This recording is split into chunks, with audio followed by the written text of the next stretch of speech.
Hey guys, welcome back to the studio for another lesson. This week, we're going to start getting back to the roots of what this channel was originally going to be about. That is, doing deep dives on improvising over the changes to specific jazz standards.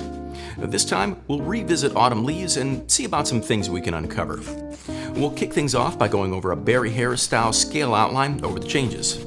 Just like always, I'll demonstrate the outline and then do a full breakdown for you so that you'll better understand my harmonic choices. Then we'll go through applying some chromaticism to the outline by using the rules for descending scale lines in a couple of different ways. Finally, I'll take you through a few exercises that combine these concepts with bebop arpeggios and demonstrate how you can use this stuff to incorporate new sounds into your improvisations. You guys ready? Let's get started.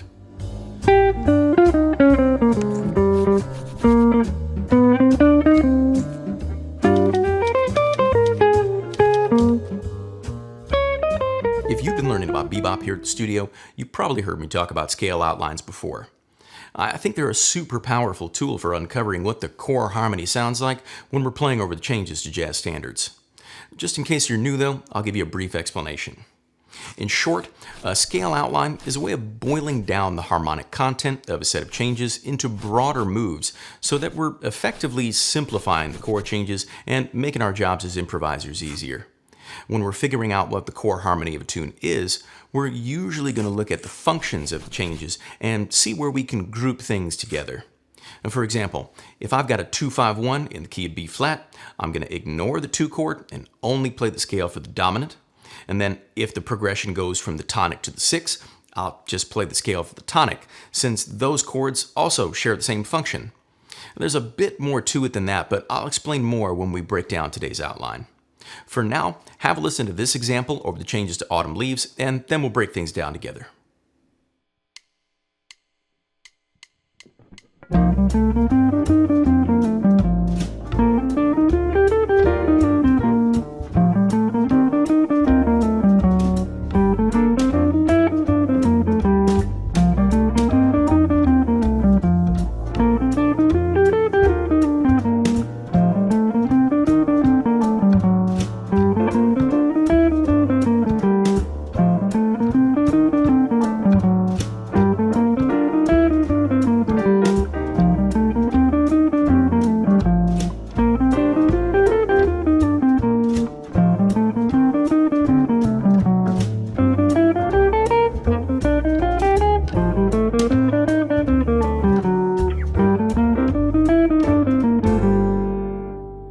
I hope you can see what I mean when I say that organizing our practice around this line of thinking gets us really close to the core sound of the harmony. Let's take a closer look at that outline together, and I'll explain exactly how it works. Starting off, we get a 2-5 in the key of B flat major, and this move I see as just being one big old dominant chord, so I'm just going to play the scale for the dominant up and down. And the next 2 bars go from the tonic of B flat to the 4 chord E flat. Now, you might think that we need 2 different major scales here, one per chord, but the E flat in this tune isn't really a modulation to another key, so we don't necessarily want to play E flat major here.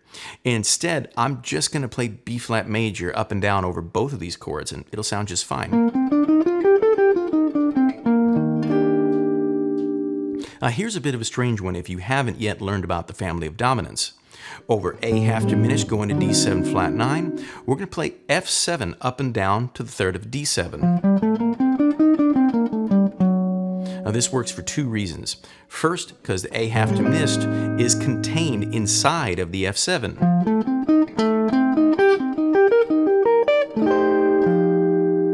And also because F7 and D7 both come from the same dominant family, so they're kind of interchangeable as substitutions for one another. Now to round out the A section, I'm going to play G minor 6 diminished to the 6th, up and down. Now you could just as easily play melodic minor here, but I just really like the sound of the 6 diminished scale since it emphasizes the sound of tonic minor super well. Now skipping past the repeat and onto the B section, we're going to reuse the same material as much as we can. Over A half diminished D7, again we're going to play F7 up and down to the 3rd of D. Then G minor 6 diminished over G minor. Over the next 4 bars we get F7 up and down. flat major up and down. Now one more minor 2-5 in G minor, so we'll play F7 up and down to the third of D. Now over these consecutive 2-5s, we're just going to play C7 going up, and then B flat 7 going up. And finally round out the tune by playing F7 up and down to the third of D, and then G minor 6 diminished up and down.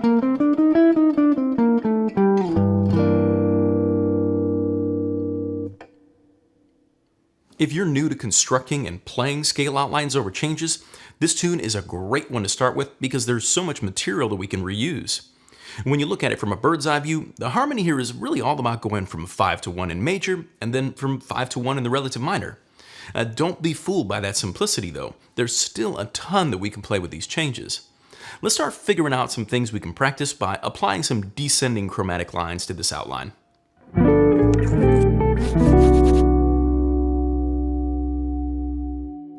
Once we've got an understanding of how the harmony of a tune functions, a really valuable thing to practice is implementing Barry Harris's rules for descending scale lines. I've covered the rules for both the dominant and major scales in the past, so if you're not familiar with the concept, I'd suggest going and checking out those videos first. If you're comfortable with the different rules for adding in chromaticism, then this first exercise should feel pretty familiar. To start things off, we'll use the harmonic information that we distilled from the outline and run down each scale from the root using the 1/2 step rule to make descending runs that last for 2 bars each. The one exception will be those consecutive 2-5s in the C section though. Here's the exercise for you to check out now.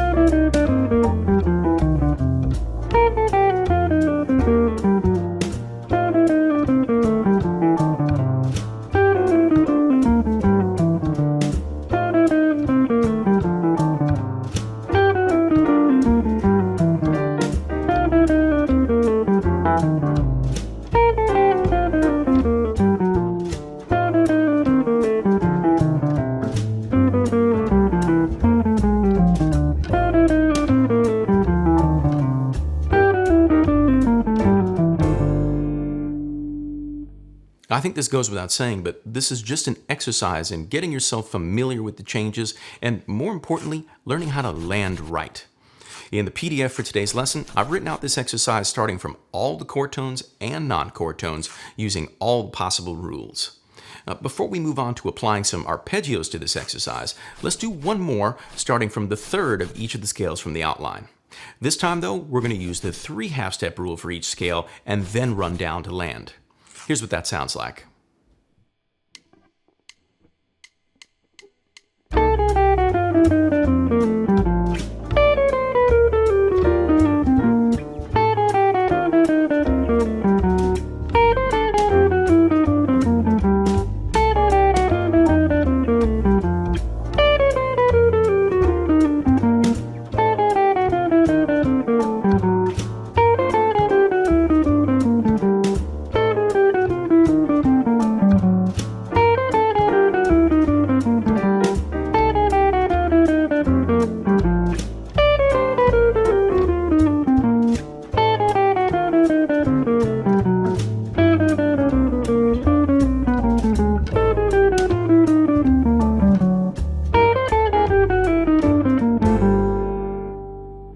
I hope you can see how valuable this sort of practice is when you're working on playing over changes.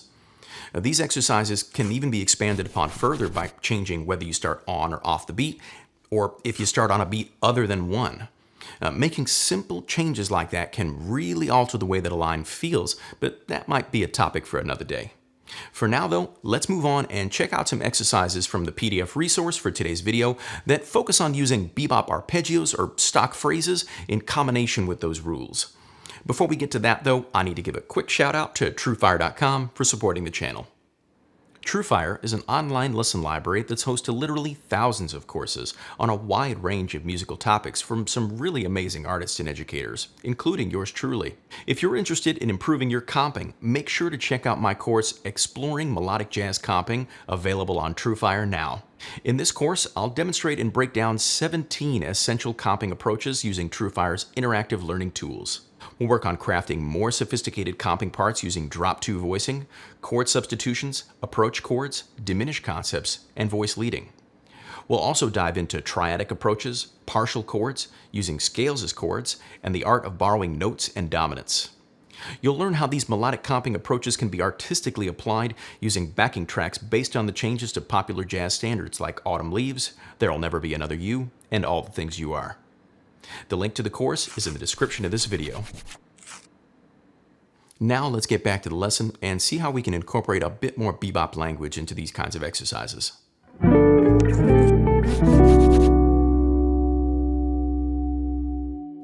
Once we're comfortable running the scales into one another and making phrases that clearly outline the changes using just the scales, we should try to incorporate some bebop arpeggios into those lines. In this first exercise, we're going to go up a chord off the and of one from the second of each scale. From there, we'll run down the scale with 3 half-step rule. Now, because the changes to this tune repeat a lot, we're going to be repeating these same short phrases again and again. This is actually super valuable if you can get yourself to hear these ideas or even practice singing them. Also, pay attention to how the phrases that we'll play over the 2-5 in B flat and the 2-5 in G minor are the same because of how they're connected by the dominant family. Despite that, they'll still sound really different because the function of what we're playing changes depending on where it's being implemented. Here's what that sounds like.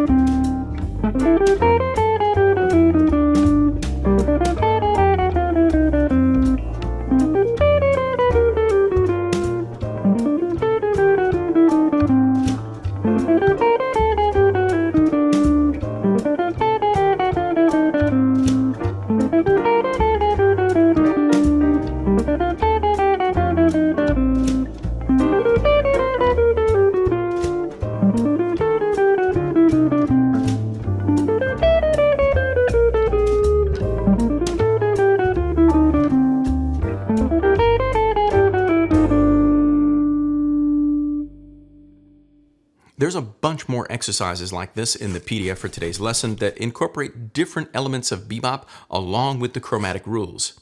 You'll find exercises built around stock phrases, arpeggios, and closures, and pivot arpeggios. To wrap things up for today, let's do one more exercise. This one is going to be based around one of my favorite sounds to play with. We're going to go down a chord from a non-chord tone of the scales from the outline, and then pivot up before running down the scale using the rules. Here's what that sounds like.